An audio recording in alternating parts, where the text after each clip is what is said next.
What's up, Server Nation? My name is Michael Reed, the podcast server, and you are listening to Process Server Daily. On this podcast, we interview the top legal support professionals and get the tips, tools, and tactics that they use to get the job done and build a successful company. I'm a big fan of storytelling, and I'm excited about today's guest. Before we get started, let's give a big shout out to my new sponsor, Serve Manager. They have a special gift for all of my listeners at the end of today's episode.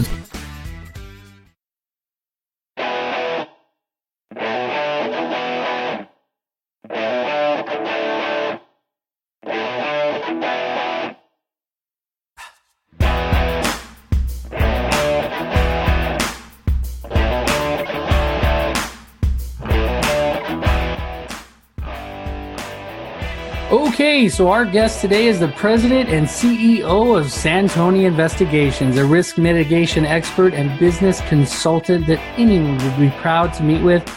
Mr. Santoni, welcome to the show. Thanks for having me. Awesome. Well, it's so good to have you on. I've been watching you on Instagram and I think LinkedIn and just all over the place. You got your own podcast. It's just really roaring. Great content that you're providing and definitely helped me in my business. No problem. We try to push out some decent content on a regular basis, and all the different platforms, this is a challenge, as you know. Definitely. So tell us a little bit about yourself and how you got started in the industry. Yeah, so I'm currently the president and CEO at Santoni Investigations. We're a risk mitigation, investigation, and background screening company.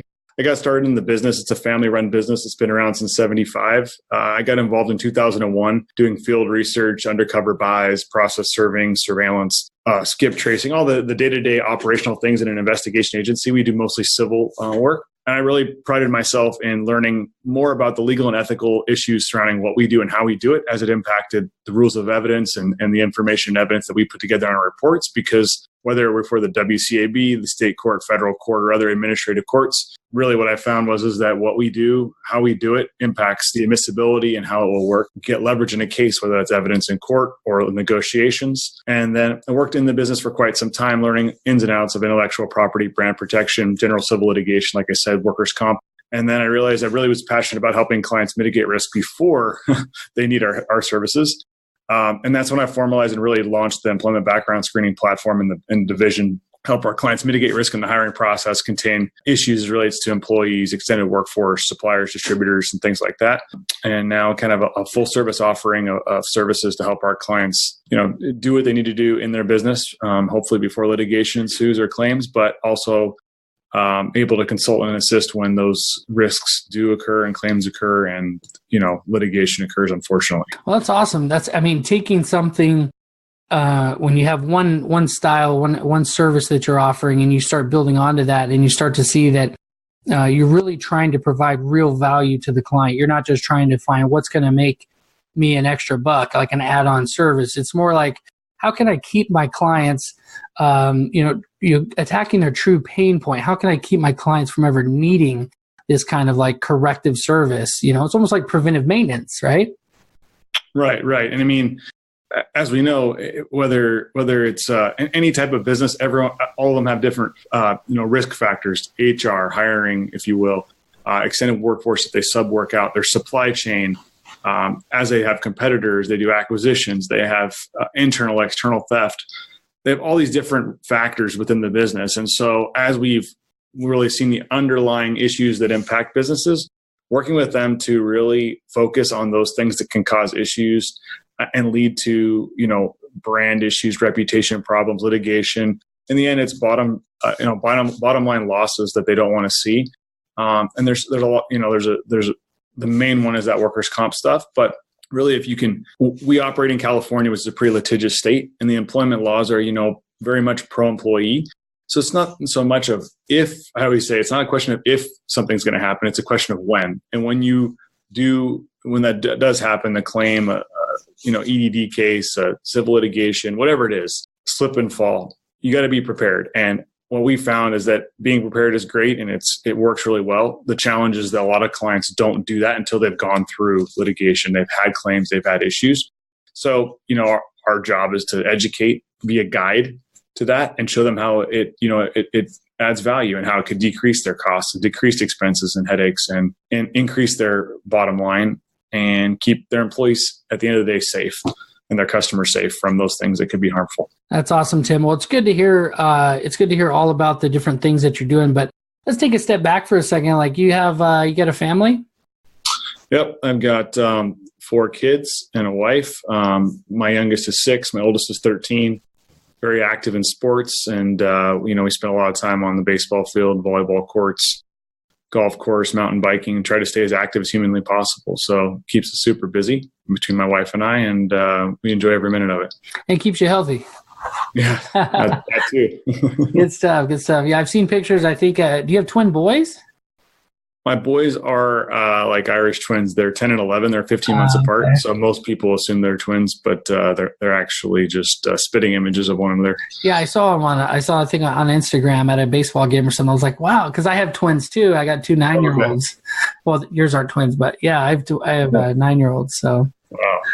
Yeah, that's brave. I prefer to have them one at a time, but not everyone can have the skills that you have. Well, the doctor called me a stud, so I'll take that. You got to remind your wife of that all the time. That's right. Be like, by the way, remember I'm a stud. No. You said it. Let's record that. Right. That's on recording. So you got a lot going on, and you're doing the business. What I find in the legal industry, anyways, there's not a whole lot of people doing what you and I are doing. Right, the whole marketing side of things. And I get people telling me, like, why are you taking, like, what's the ROI on providing all this value and, like, interviewing? And to me, well, I want to hear what you have to say first. It's kind of off the cuff here because I think it's very relatable to what you and I are both doing. That's one of the things we have in common. What makes you dedicate so much of your time? What is the ROI in providing this value and going out and creating a podcast and things like that? What's the ROI for you? Yeah, so, I would say it's a great question, and it's something I get a lot because there's a lot of people that come across and they say, "Well, that's cool." We do a lot of content creation. You're referring to as our Santoni Spotlight, which we kind of run on. It lives on YouTube, but usually the focus is distribution through LinkedIn and other kind of sites. But I guess it's hard to measure in terms of dollars and cents. But what I can tell you is that inferentially, like when you're out talking to clients and you're networking and I'm at trade shows and I come up to people that have never met me before and like, oh, I've seen your videos, or hey, of this, we operate in a business that's very, intangible. What we do, process serving, investigations, background checks, like you can't put your hands on that and say, oh, that's really cool. That's really cool features. So all they can get to know is who you are, what you're about, what you care about. And people are doing that on our websites, on our social media platforms, on LinkedIn all the time. So why not provide them and give them a sense of who you are? Because they're going to find out eventually anyway, and good or bad, they need to have it out there. So I see it as useful in terms of brand recognition, client acquisition, easy. And also, if you can believe it, people always tell me, oh, well, it'll help when you're hiring. And I was like, well, how would that work? And, I would say 90% or more people that I interview, oh, I saw your videos. Oh, I agree with that. Or they want to understand that they have the same beliefs and ideologies before they come and work with you. And that's a great way to do it because you can put out hundreds of videos or hundreds of podcasts or pieces of content. Mm-hmm. It's a great way for people to understand what you're all about, both internally inside your organization and externally. That's great. That's great. And if you're interviewing people who could be your potential clients, that's one of the things I took note of you is I'm interviewing a lot of other process servers, people that do what I do. And I know in this whole realm, we get a lot of what's called affiliate work. I do get work from those people. But what I admire about what you're doing is you're interviewing potential clients. Am I right?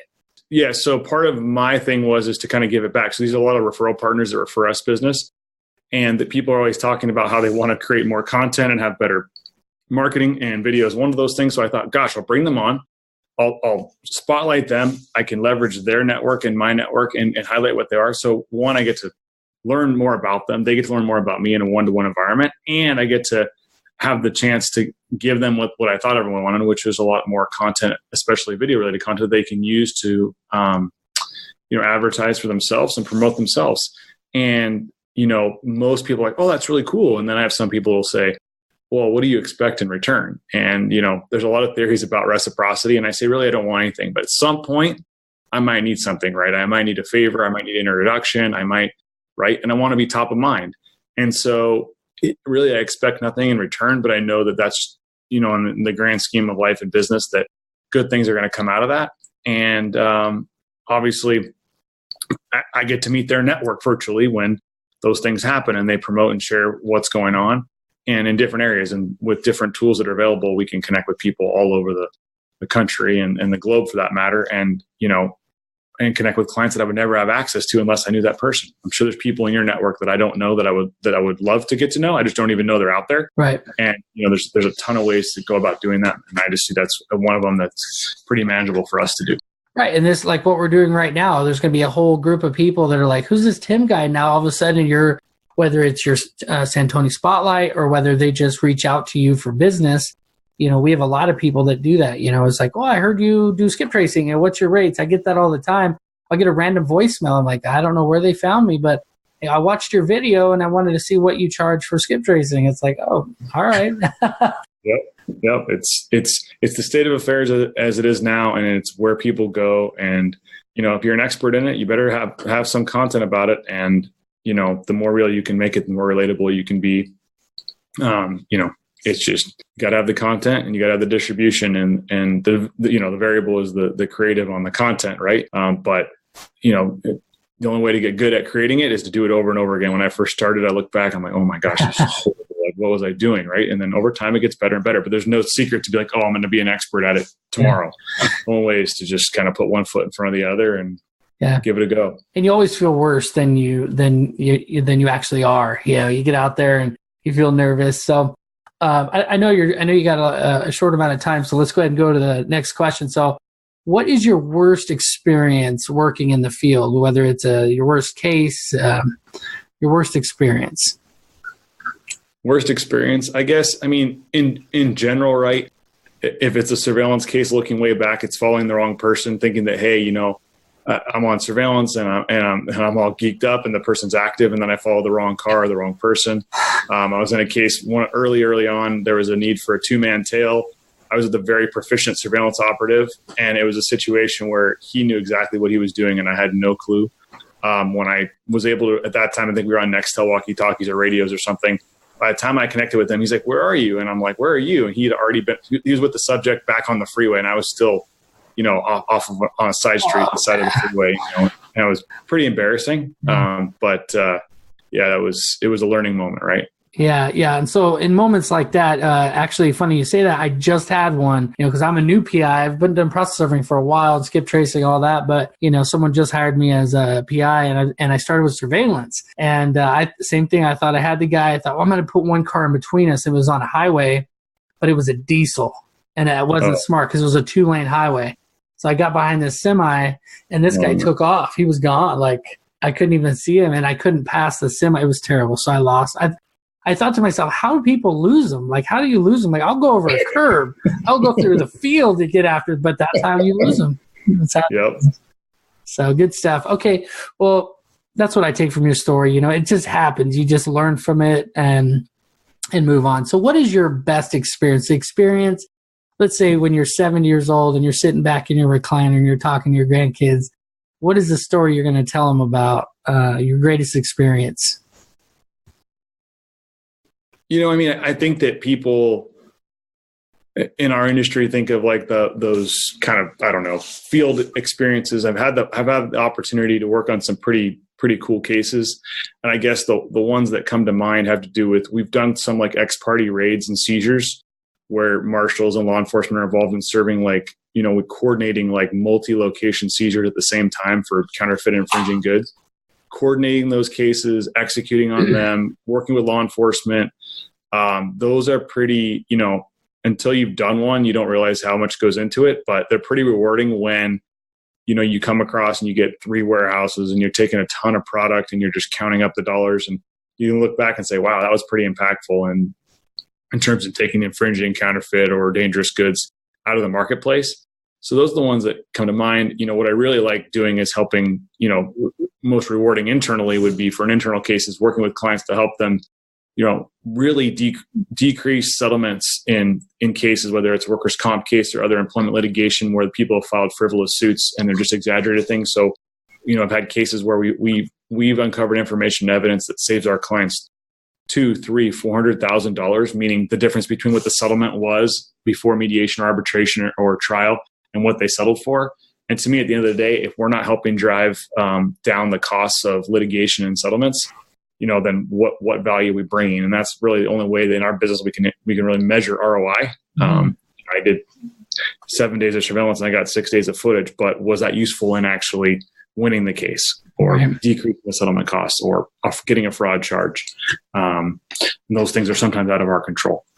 Right. And so a couple things I take from that, from your greatest experiences are, number one, you never know what you're going to learn from different experiences. Be open and be malleable to learning new things, and no matter what the situation is. I do want to probe, because I feel like if I were listening to this, I would want to know more about the money counting. So tell me more about the experience what was your role? What was your position in that particular one you're talking about where you guys busted someone? Take us to that experience. In terms of the raids and the seizures? Yeah, maybe just one of them. Like, what is your role in that? So our role is typically making the undercover trap buys to verify that the product, where it's coming from, and that it's in fact counterfeit, infringing, or subject to enforcement. Then submitting declarations and affidavits in support of the seizure order that get filed with the court. And then once the judge issues the order, we're coordinating with law enforcement and our legal teams to get those teams ready to execute on that. And then taking to the streets to actually execute those. So while law enforcement serves it, we're coordinating document review, computer forensics, inventorying the product. So literally getting the product off the, out of the factories or out of the warehouses into the trucks, inventorying all those items, making sure that we do entrance and exit videos to make sure that everything is the way we didn't destroy anything or hurt anything for later down the road. And then reviewing documents and interviewing people to try and figure out, how we can stop the flow of the goods, where they're getting them from, where shipments might be or have been leaked. And then when it's all said and done, we're maintaining the product in time for the court to do what they need to do, and then maintaining chain of custody so that there's no question we can then, once the case is done, typically the product is either destroyed, which we coordinate through, shredding or some other process, recycling if it's electronics and things like that, and making sure that product does not make its way back into the marketplace. That's cool. That's really cool. So in a very practical, hands-on explanation, you could be sitting in a car waiting for a guy to come and check out the good, or you're going to check out some money that you're going to exchange. Take it to one of the individual roles. I know you're the top dog, you're the boss, but yeah, well, back then that was, it could be surveillance on that location to see what kind of trucks are coming and going. It could be being that the guy that goes in and makes the buy, taking them, when I say make the buy, getting the cash or credit card or money order to make the purchase of the goods, asking them questions at the time. And then, there's obviously then a requirement for, a skip tracer or someone doing locate work inside the office to figure out who these people are, where they live, do they have other locations that need to be included in the seizure order, and then doing field work on those locations to find out, are these legitimate locations? Is it a mailbox store? Is it a warehouse? How much manpower would be required to go there and seize? And then potentially doing some background research and really understanding who you're up against so that when you go to law enforcement, you can get their attention, right? Law enforcement wants to deal with people that have prior issues. And if you can show them that there's prior issues of whether it's civil, criminal, or federal issues, they're more inclined to act and to cooperate. Because remember, we're trying to execute a civil order using criminal, law enforcement to assist. And so they don't interpret those things well. So you have to then be a liaison between what those civil documents say and law enforcement, who have no clue. Like, this is a civil matter, I can't help with this. And so you have to help them understand that. So there's multiple parts to it, and different people on the team that are doing that. And then, logistics people that are actually doing the actual, That's counting. So cool. This is pretty cool. I sound like a newbie here. I'm just the host of the show here. You're like taking it away. So tell me, this is so cool for me, because this is like, I'm going to get real nerdy here, but like the CSI stuff, right? This is legitimately what you've built. So let's take it back. I know we kind of skipped through this, and if we run out of time, you just tell me, okay, but so how did someone get into a situation to build this kind of empire, this thing that you're in? Like, what kind of schooling did you have? I know we didn't really touch on the father thing. You want to go into that a little bit? Like, how did you get into this further? Yeah. So, I mean, as people, going back a step, in order to be a licensed private investigator in California, you work for a licensed agency for a period of what's equivalent to about 3 years. You take a test, assuming you come from the private sector, come from law enforcement or military or whatever. So really, it's incumbent upon you to learn. So I learned from my dad. At the time, we purchased a company called National Trademark Investigations, and the two owners of that company were pioneers in kind of IP and brand protection. So I got to literally work under them, listen in the office, be involved in these situations with big brands and see what they were doing, and then be able to implement those things with other clients. So really, I would say it's odd. Process serving was kind of the foundational element of because that requires you to be able to track people down, serve them, be in the field in in an environment that's uncomfortable potentially, be able to communicate and speak well and defend yourself with your lips, as I always say, like verbal judo, if you will. Being able to be responsive, and then learning all those different aspects and doing them so that then I could then manage what was going on. So in order to manage surveillance team, I need to know what surveillance people were up against, what information they need to be successful in the field. Same with the process server or anyone doing a trap buy. Hours of operation, what do you need to know? Do you need to have a resale permit? Do they sell to retailers, wholesalers, distributors? Profiling really. And that's what, as an investigator, I think that is crucial, is in knowing how to profile people effectively, quickly, and understand what information is necessary to have that conversation. And in that process, I always say a really solid investigator has a toolbox of a few things. One is the tools and databases they would use. They have to have some sort of go-to pretext or cover stories that they're going to use. And they have to be able to navigate public records really well. And once you have that going, you can then use those skills in a lot of different areas in order to get the information and intelligence you're going to need in a variety of cases. That's awesome. So your dad was doing it. You had these other people. So these big brands, do you want to throw out a couple of the names, or is that no? No, I mean, we can talk about those. There's some cases that have been, in the public record. So, I mean, we've done work for Microsoft over the years doing anti-piracy, anti-counterfeiting work. There's cases that involving Chloe, which is a luxury designer handbag. We've done work for top movie companies, electronics, you name them. Anyone that's a valuable brand that monetizes it through IP, we probably have worked with them at some point in time. Everything from luxury goods to food to, very obscure things that you would never really think of as, a brand or intellectual property that's worth enforcing.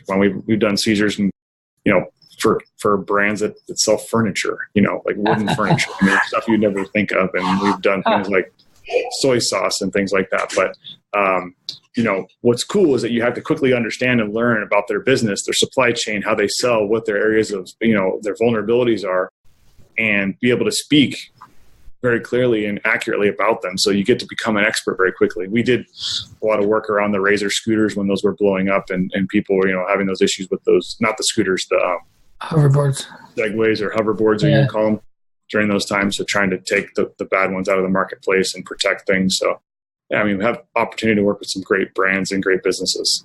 That is so cool. That's so cool. So you're doing a lot of different things right now. And so if you had to narrow it down to just one or two things, what are you working on right now that has you most fired up, most excited?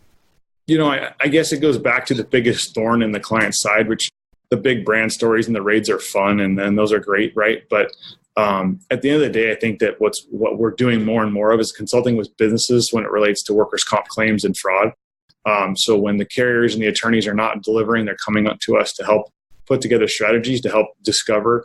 As I always say, there's elements of fraud in any kind of workers' comp claim or case. The issue is always defining what that is and knowing if that evidence will help them get leverage. And then working with businesses to really protect their supply chain, their personnel, and contain those risks so that hopefully the people they hire don't file workers' comp claims, and the suppliers, distributors, and manufacturers they work with are not abusing those relationships financially or the brand and creating counterfeits or diverted gray market goods.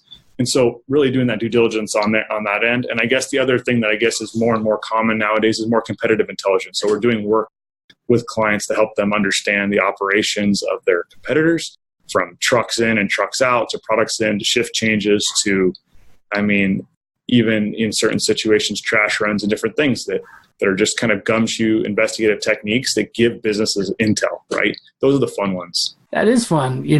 That's actually really fun. So I got a couple process serving companies down in LA, I'm going to hire you to go through their trash for me. Yeah. They're always out in the field, so you can go and get their trash anytime. That's right. That's funny. That's awesome. Well, that's cool. Yeah, always thinking outside the box, That's great. That's good stuff. You got things like TLO and IRB and Accurant and Westlaw and all these different database tools, Skip Smasher and Lexis, right, that are out there, which is just aggregators of credit header data that's, unfortunately, the data sets are getting worse and worse over time because people, the younger generation are not buying houses and credit cards. And so their data is elsewhere. It's with Venmo and eBay and PayPal and other electronic payment processors and stuff like that. But I would say one of the tools that is valuable across a lot of different cases is a vehicle sightings report. And we're finding them great for domestic infidelity, trade secrets theft cases, counting cars, counting trucks. If you have the plate or a VIN and you can figure out where that vehicle's been over a period of time, it's a very valuable tool. And when it comes to process serving, I mean, the tool itself isn't all that expensive. But if you're trying to figure out where somebody, works, because you need to serve them there, and you've got their plate, and that puts you in the vicinity. If you can go to a business park and find their car, hey, man, that's where they work. That's sometimes super valuable if you're serving like a garnishment, right, a wage garnishment or something like that. So to me, that's a tool that has a lot of different valuable uses, just a question of how it's applied and how it's used. That's awesome. So Server Nation, Tim has been dropping some major value bombs on us today, but prepare yourself because we're headed into the rapid fire round right after a word from our sponsors. Server Nation, imagine what you could do with another 25 minutes per job. This is how much time process servers who use Serve Manager are saving. At just 100 jobs per month, that's over 40 hours that can be spent growing your business or doing more important things like spending time with your family. From job creation to affidavit generation, Serve Manager is full-featured and hands down the most intuitive process serving software on the market. I use it for my business. I think you should use it too. In my firm, it's important for me to be able to automate the systems that get things done. Serve Manager has done just that with their API integration, where you can set up literally any app that integrates with Zapier will integrate with Serve Manager. I love it. I've set my whole firm up. Go to processserverdaily.com/Serve Manager to get your free trial. If you like it after the 14-day free trial, they've offered to give you another 60 days for free as a thank you for being a Process Server Daily listener. That's processserverdaily.com/Serve Manager. Welcome back to the show. Tim, are you ready for the rapid fire round? I'm ready. What is your favorite skip trace tactic? I think that my favorite tactic would be the pretext call, right? That's the tactic that you got to master, and that's the one that seals the deal, right? Yeah, definitely. So what is your favorite, and you don't have to share us, I know these are kind of trade secrets, but what is your favorite pretext like persona? I mean, I would say as a percentage, the one that has worked the best is the package pretext. It's evolved and changed over time, so that one's very useful. But another one that works really, really well is just, it sounds funny, but especially when you have common names and you're trying to track down someone, is someone who's investigating accidents for insurance companies. And I could literally be an investigator and tell them, look, I'm investigating accidents. Your name came out in the report. I'm guessing it's not you. You didn't live at this address, did you? And as long as the person doesn't think they're in any kind of trouble and they think they can help and they're helping me, I play super dumb. And they'll tell me, you weren't in the vicinity of this area around this accident. Oh, no, I don't even live there. I live there. And then you know where they lived. And so people will be helpful to the degree when they think that you need help. So the package pretext is great because, people, that still works. And I like off the top of my head, the accident investigator tactic with a big list. And that's my job. I'm really new at this. I'm going through this list of names. It's probably not you. And then you just start rattling off all these things that really tie to them because you have a pretty good sense. And then, man, they're like, oh, yeah. Oh, no, it's not 232. It's 233. Oh, perfect. Oh, yeah. Well, thanks a lot. I appreciate it for you telling me everything I wanted to know. Yeah. Good stuff. So how do you track your cases? I imagine you got a bunch of them. Yeah, it's a great question. So several years back, we invested in, we run on the back of Salesforce, and we have a proprietary plugin that runs native in there that helps manage all of our cases. So we're able to input, information about the case, the type of case, who's involved, investigator handling, all the details about that. So we can manage it very easily. And it also handles all of our payments, invoices, and collections. So it's a custom system. Very cool. Salesforce is a great plugin for helping to manage that. That's great. Yeah. What book would you recommend? In the last year, I've read several books. I would say that from an entrepreneurial perspective, you're looking at starting a business, whether it's investigation, skip tracing, or any other business. But there's a book out there called The 4 Obsessions of an Executive by Patrick Lencioni. And I like that book because it talks about business practices from a story perspective. It tells a story of 2 different businesses and how they operate. And the kind of the crossover, their competitors. And I like books where they illustrate points through stories and real things as opposed to just theory. That's good. That's good. Kind of like little parables. That's awesome. Yeah. All right, cool. All right. And then what is the greatest advice you've ever received? I guess, being really good at what you do is important and understanding your business. But one of the things I think that I try to live by is that the saying is that numbers aren't the most important thing. They're the only thing, right? The metrics in your business, the financials, your P&L, your balance sheet, your statement of cash flows, that's the only thing that matters. And understanding how to run your business from that perspective by looking at the numbers. And in every business, the metrics are a little bit different. Is it number of orders? Is it revenue per customer? Is it, profit? Whatever it is. But figuring that out and knowing what to measure is super important. So just to kind of drill on that just for a little bit. So QuickBooks Online, accountant, the whole deal? Yeah. So my recommendation on that is obviously you got to have some sort of accounting software backend to kind of run your numbers. But whether you call them KPIs, key performance indicators, or vital factors, or whatever it is, figure out what metrics in your business are important to measure and measure those. You don't need to be an expert in the P&L. You don't need to be an expert in the balance sheet and how all that stuff goes, but what things are you going to measure? Hey, I had 1,000 serves this year and I got 900 of them served on the first try. Is that important to you? Yes. Okay. Well, I set up 3 new clients every month. Whatever the metrics are, don't try and measure them all at once, but just start getting those in place and then look at your P&L. You don't need to know how to put information into the QuickBooks to get your P&L, but you need to know how to interpret it and make sure whoever's doing that for you, if it's not you, is doing it correctly. So it gives you valuable information. And I would give one tip. So there's a lot of people that we work with that are in the process serving and investigation industry. And I can tell you across the board, one thing they're usually terrible at is accounting. Okay. And the clients we work with are typically attorneys, and they're usually terrible at accounting. So you really need to keep track of how much people owe you and how to collect faster. And there's a lot of tools to do that, whether it's retainers, credit cards, whatever else, using a system, an online system to manage your serves or your investigations. But be careful, because in our industry, my tip is accounts receivable will kill you. If you don't have cash flow coming in, you could have tons of cases and you could have tons of invoices out there, but until they get you paid, you've got a problem. And so I would say for investigators and process servers out there, accounts receivable and understanding how that works and collections is vital.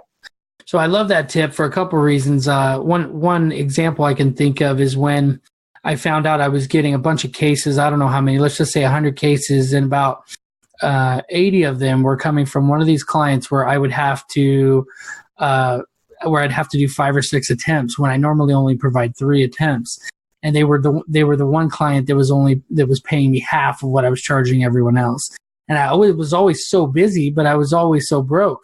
Yeah. And I realized, and so those kind of metrics, if you can figure out, wait a minute, I'm spinning my wheels to serve these. Yeah, they're giving me the most work that I have, but I'm spinning my wheels just to get them done versus these other clients where it's one and done and I'm getting paid double. The 80-20 rule is another way to put it, right? Right. And that's when it comes to your time and doing serves. And again, there's different reasons why you may do those, because they promise you more in the future or whatever else. But at the end of the day, what my experience has been is that typically the client that wants to pay less for more, that's a trend. They're going to continue to press on it, and it's going to require more admin and support, even despite the cutting in rate. And they're going to expect more and more information on the proofs, more follow-up. They're going to be disorganized and want copies of different things. So that's a tough one. Yeah, definitely. Okay, good. That was a great piece of advice. So this is a doozy. Okay, this is one of the last ones here. What would you do if you woke up tomorrow with all the same skills and knowledge, but you didn't know anybody? You had $100, a smartphone, and a car. How would you regrow your awesome business to be the one it is today? I guess what I've learned is that networking and getting out there is the most important thing. So I'd probably find the closest networking groups I could get to on the bus or train or some other way that doesn't require gas, because gas is expensive in California, right? And use the $100 to hopefully you can go to the free one. So I'd start growing my network and talk to influential people about my skill set, and start building that back up, because you can offer great service, but if you don't know anyone to offer it to, you're going to have a challenge. And then I think that the other part is that you're going to have to start calling those people, people you don't know, and trying to get invited in and get those introductions. And you got to do that pretty quickly. So you're going to combine and then you're probably going to use speaking from experience, I'd take my phone and make some videos and do that same thing. So between networking, making videos, and calling people, you have everything you need. Now these smartphones have an HD camera built right in, so you don't need anything else. You can edit it right on the phone and upload it to those platforms. Don't cost you any money, and start growing it that way. So that would be my approach. That's good. I love that, because, your network is your net worth. If you can network with enough people, like you said, I like how you said influential people too, because if you're networking with, they say the average of the 5 people you spend the most time with, that's what you become. So if you're just networking with people at the bar that aren't really trying to go anywhere with their lives, yeah, and I would say too is that finding the right networking organization. So finding the right people people say it's not the what kind of job they have or who they work for, but the type of people. Other people that are well networked is super important. So you're talking to someone that's a plumber, but they have a huge network because they have commercial contract with hospitals and insurance companies, and that is different than a plumber that relies on the community and the Chamber of Commerce to refer in business. So once you understand those people that are really well networked, you ask them, hey, what are you guys doing? And then it starts to self-propel, and you can use that leverage and get some intel from them. And people like that are always willing to help. Look at us. We're giving away all the secrets right here on the show. I guess parting piece of advice I know for your audience is a lot of solopreneurs and small business operators, which is, look, keep going forward.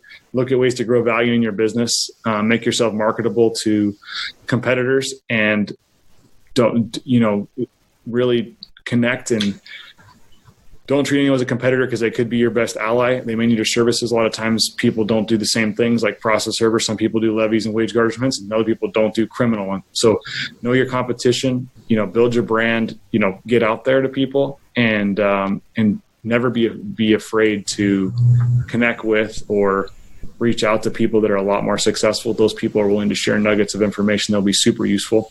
And I've had the luxury of talking to so many people that have given me a lot of the really good advice. And that doesn't cost anything. That's good. That's good. Tim, I appreciate everything. What is the best way that we can connect with you, and then we can say goodbye? Awesome. So, online, our company website is santoniservices.com. If you want to connect with me on LinkedIn, Tim Santoni, Santoni Investigations and Backgrounds is a great way to connect, message there. And then if you want to see my personal website, it's at timsantoni.com. Awesome. Tim, I want to personally thank you for being on the show. I've been impressed with your story, everything you're doing on Instagram, LinkedIn, YouTube. I'm excited to share it with the world. Thanks so much for having me. I really appreciate it. Until next time, Server Nation, you've been served up some awesomeness by Tim the Slim Santoni and the tenacious Mighty Mike, the podcast server. I hope you guys enjoyed that episode with Mr. Tim Santoni. Don't forget to head over to processserverdaily.com/serve manager to get your 60-day free trial. That 60 days starts after your 14-day free trial that they already give you. If you like the service after the 14 days, because you're a listener, they give you an additional 60 days. Isn't that awesome? You just got to sign up for their service, put a card on file, and you're ready to rock. So Serve Manager is a great software, and I hope you give it a chance. Check it out, and let me know what you think, because the people that support the sponsors that sponsor this show help me to be able to get this out, get the awesome stories that you guys are hearing on a regular basis. So support the sponsors, support the show. Thank you so much for your time. You guys stay safe out there.